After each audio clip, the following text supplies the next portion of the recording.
Assalamualaikum warahmatullahi wabarakatuh. Di sini saya Hanif Fauzia, NIM 164, dan teman saya Aminun Nurul Hasanah, NIM 159, akan mempresentasikan tentang anak berkebutuhan khusus dengan gangguan ADHD. Yang pertama, pengertian ADHD. Dalam pengertian bahasa Indonesia, ADHD diartikan dengan gangguan pemusatan perhatian dan hiperaktivitas atau GPPH, yakni salah satu masalah psikiatrik utama yang sering ditemukan pada anak. Berdasarkan di dalam Diagnostic and Statistic Manual 4, disebutkan bahwa ADHD merupakan salah satu gangguan yang ditandai dengan adanya ketidakmampuan anak untuk memusatkan perhatiannya pada suatu yang dihadapinya, sehingga dalam rentang waktu tertentu perhatian yang dimiliki sangat singkat dibandingkan anak lain yang seusianya.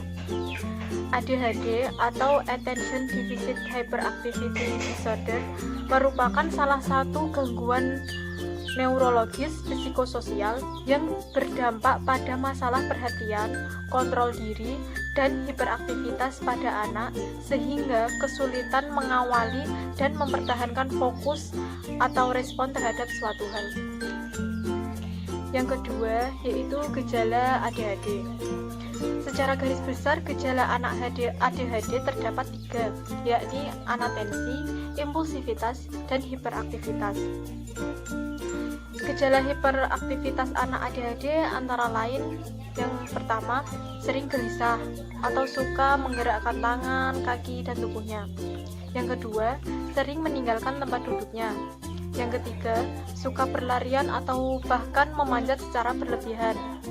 Yang keempat, mengalami kesulitan dalam mengikuti kegiatan yang membutuhkan ketenangan, seperti bermain catur, membaca, dan lain-lain. Yang selanjutnya, selalu bergerak atau sering melakukan aktivitas seolah-olah mengendarai suatu kendaraan. Dan yang terakhir, cenderung berbicara berlebihan. Yang ketiga, faktor penyebab ADHD. Faktor penyebab ADHD itu yang pertama, faktor neurologi. Menurut hasil penelitian beberapa tahun ini, mendukung bahwa ada pengaruh gangguan perkembangan neurologi yang mempengaruhi timbulnya gejala ADHD. Berdasarkan hasil penelitian Biederman, penyebab neurofisiologis ADHD telah ditemukan, yakni gangguan fungsional ini di lobus frontal sisi kanan dan lobus frontal sisi dorsal. Dapat menimbulkan penurunan kemampuan fungsional dalam hubungan pribadi dan koordinasi. Yang kedua yaitu faktor genetik. Hasil penelitian ini menemukan bahwa orang tua dengan anak-anak ADHD memiliki peningkatan 2 hingga 8 kali lipat untuk risiko ADHD, sehingga dapat ditegaskan bahwa faktor genetik dapat mempengaruhi gejala ADHD.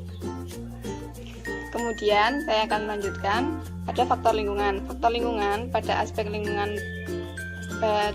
lingkungan baik itu lingkungan biologis maupun psikososial telah banyak dikaji sebagai salah satu faktor resiko untuk ADHD. Kemudian ada faktor trauma pranatal, natal atau melahirkan, dan pasca natal. Kelahiran prematur, penurunan berat badan pada masa kehamilan, anoksia atau kekurangan cadangan oksigen ke otak selama kehamilan atau setelah kelahiran, atau luka fisik yang serius juga dapat mempengaruhi kemampuan fokus, pertahanan perhatian, dan pemusatan anak. Gangguan otak di bagian depan. Diduga dalam faktor ini terjadi kelainan struktural otak atau kemungkinan masalah biokimia di otak pada bagian tersebut. Kemudian penanganan untuk anak ADHD. Yang pertama dapat dilakukan dengan terapi. Berikut beberapa terapi yang dapat dilakukan. Pertama adalah terapi okupasi. Dalam terapi okupasi terdiri dari beberapa terapi yang dapat dilakukan, antara lain yaitu terapi relaksasi, terapi perilaku kognitif, terapi sensori integrasi, terapi Sneo-Zelen, dan terapi musik. Yang kedua adalah menggunakan terapi psikologi. Terapi psikologi dilakukan dengan pelatihan kepada orang tua agar dapat memperbaiki keadaan lingkungan dalam rumah maupun lingkungan sekolah.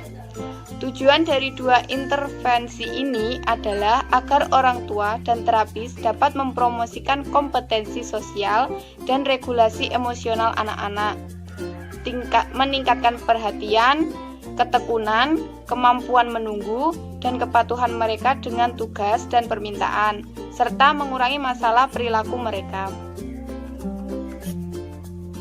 Yang ketiga adalah terapi sosial medik.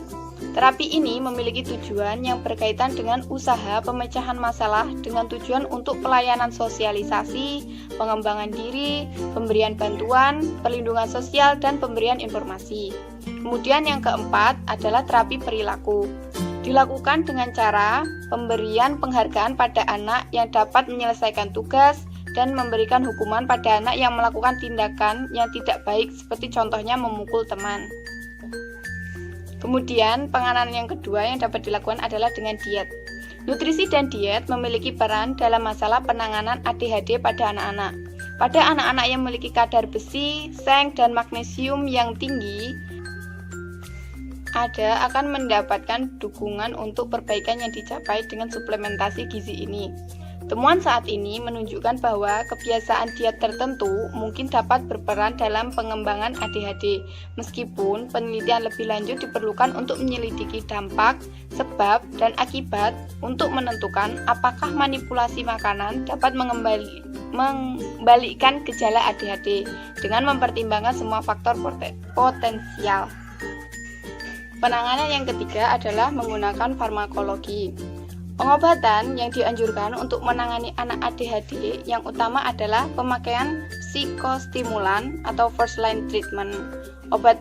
Efek obat ini pada gejala anak ADHD adalah menyebabkan stimulasi pada autoreseptor, yakni mengurangi transmisi NE pada korteks dan mengurangi respon yang berlebihan pada stimuli lingkungan sehingga dapat memperbaiki kemampuan anak ADHD dalam menyelesaikan tugasnya dalam waktu yang cenderung lebih lama, sehingga anak akan lebih fokus terhadap apa yang dikerjakannya. Sekian presentasi yang dapat saya dan teman saya sampaikan. Semoga bermanfaat. Wabillahi taufiq wal hidayah. Wassalamualaikum warahmatullahi wabarakatuh.